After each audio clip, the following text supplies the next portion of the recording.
Hello there, this is Jenny. Thank you so much for stopping by and welcome back. I have a quick card video for you, so get comfy and let's get crafty.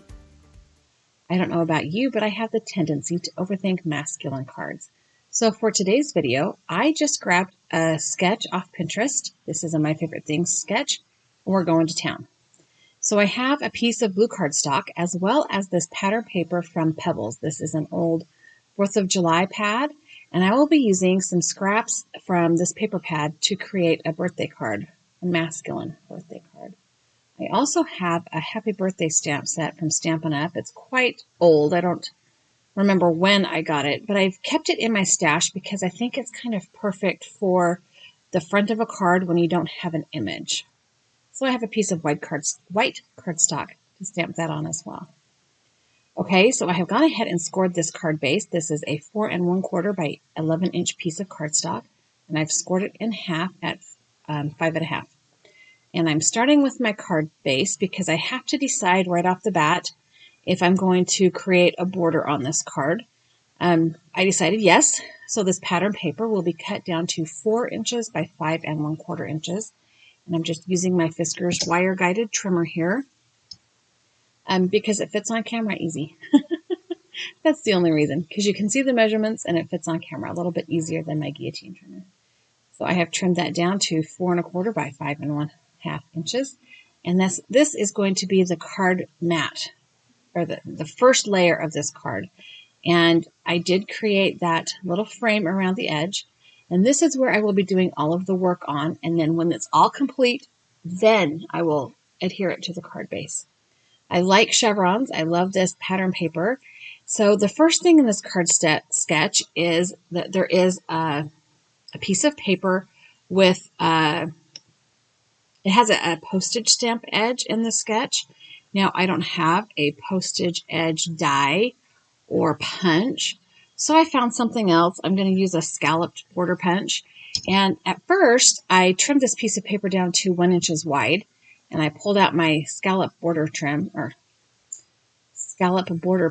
And it's been so long since I used these, I totally forgot how. So I first tried to line it up. I'm like, oh, wait, no. Go to the edge, line it up, and then go back and forth, right? I have just tons of these punches that I have forgotten how to use or forgotten they're even in my stash. Because before we all had die cuts, we had punches, right? So I need to go back and use what I have because some of them are really cool. All right, I am going to put a little bit of ATG tape on the back of this card mat because my new work surface is a glass mat. I talked about in a different video how my kids keep ruining my self-healing mats by putting fingernail polish remover on it and erasing the grid. Yeah.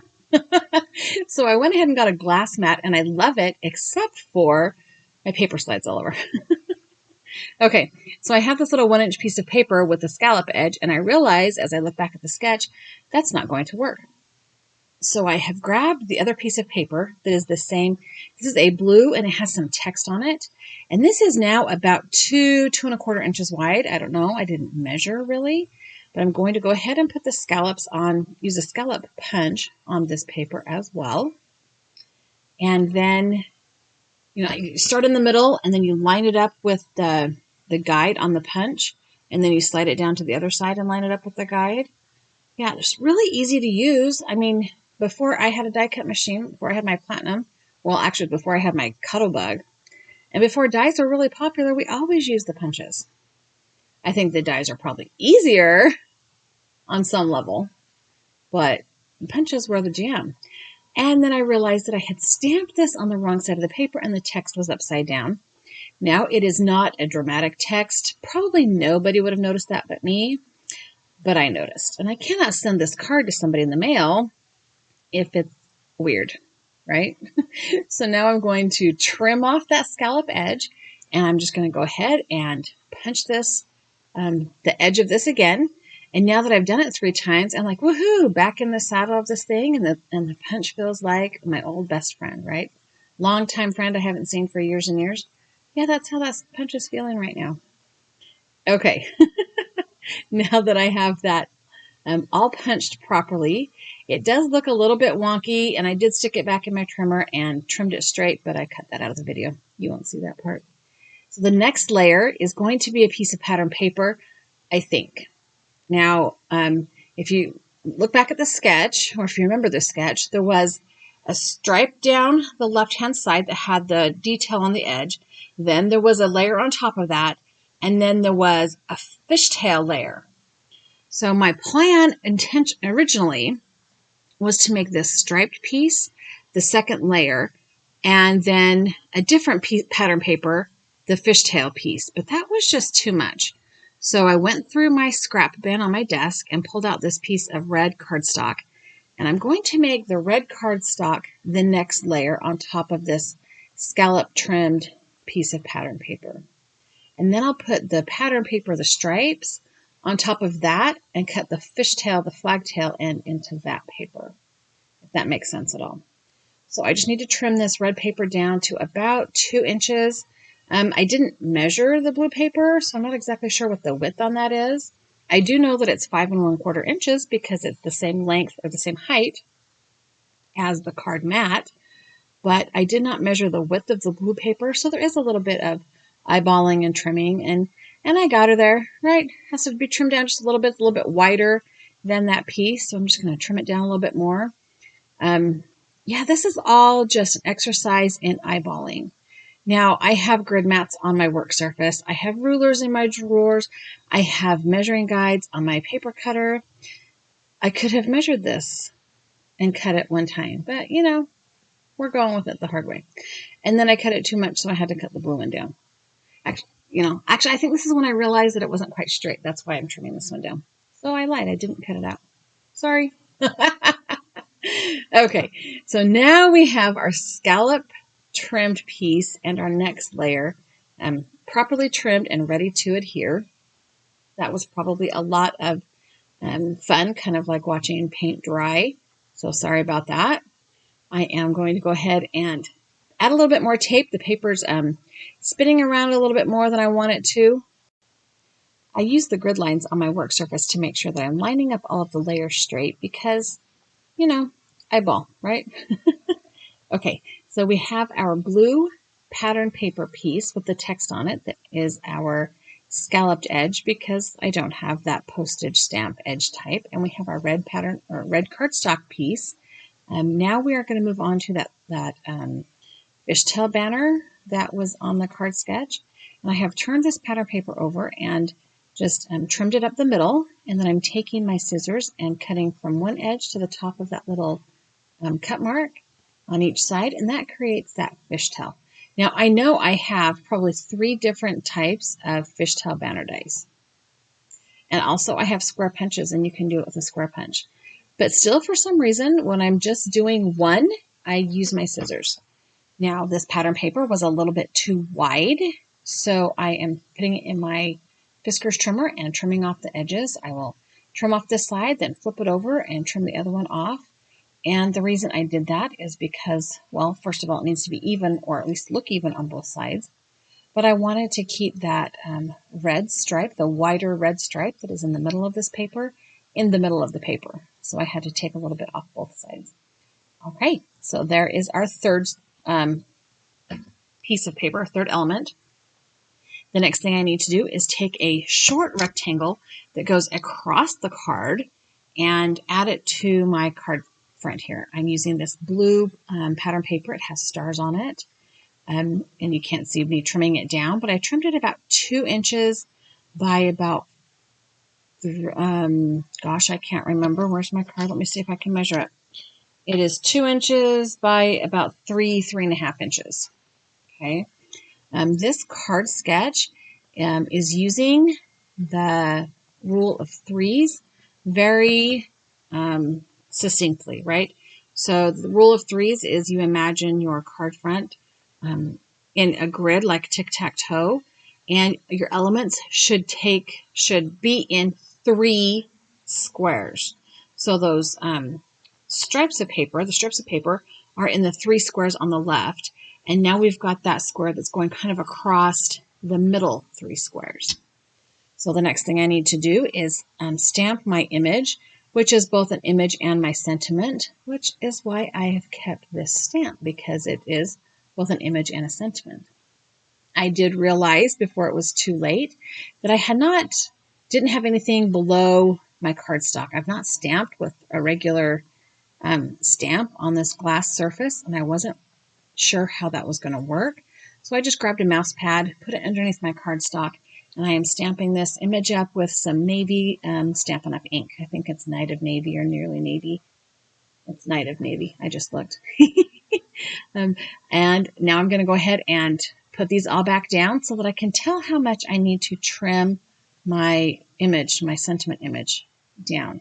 I need to keep it a rectangle still. Like if you remember our card sketch at the beginning, I do need to have that still be a rectangle, but it needs to not be as big as it is right now. So here we have the blue pattern paper ready to go across two of those three banners of cardstock pattern paper. And I'm going to trim this down. Now I'm trimming it quite close to the sides, and I'm using the lines on my Fisker trimmer, the guideline, the ruler marks, to make sure my pattern is in the trimmer straight. I will trim the top and bottom as well. I'm leaving more on the bottom than I do on the top on purpose. So on the card sketch, there was three little circles underneath this rectangle of paper that are meant to be embellishments of some kind. But because I'm using pattern paper, not cardstock, those embellishments would get lost. So I decided that instead of putting the little circle embellishments or whatever shape embellishments I wanted on that pattern paper, I would wrap some twine around the bottom half of this focal image sentiment kind of layer. So the cool thing about sketches is that they are directions that are as strictly or as loosely interpreted as you want to interpret them, right? With a sketch, you can follow the measurements exactly and the shapes exactly, or you can use the general layout, or you can just look at it and go, yeah, I'm going to start it, but I'm going to merge two sketches together. Or I like this part, but I don't like that part. You can change the shapes. You can change the sizes.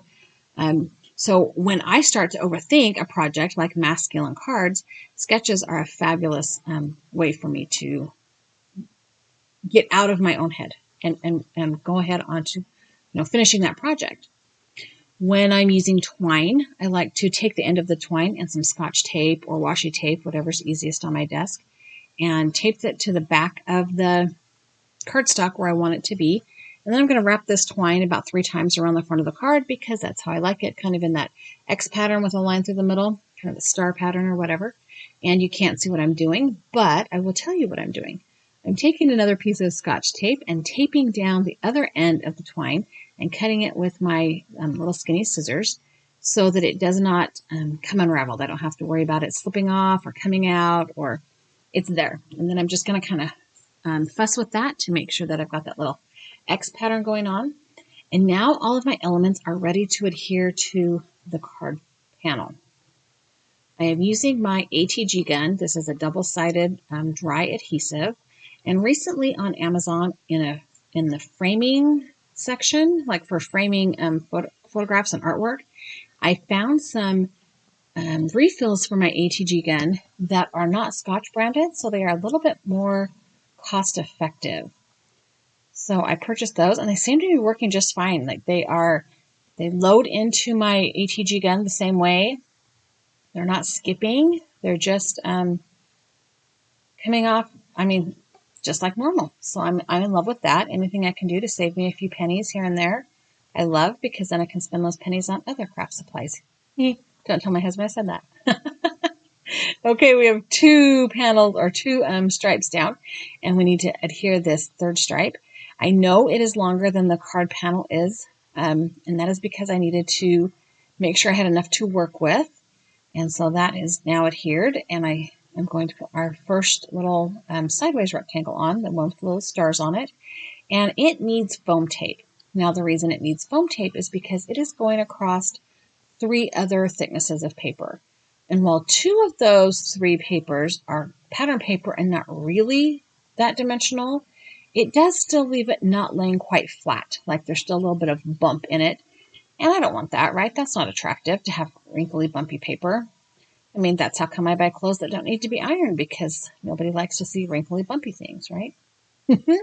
Okay, the next thing is to add our image, and it's also going to need foam tape, but not all over the whole thing. So I am putting foam tape on the top of the corner that does not touch those banners, and then I'm just using my regular ATG gun on the bottom half. Now, this did take a little bit of finagling, which I edited out. I did have to reposition that foam tape a little bit. I got it too far to one side, too far to the left side. But because it needs to be, the foam tape needs to be not on the pattern papers, right? But here we go. We are eyeballing. We're making sure that the margins on each side are at least visually the same. And there we go.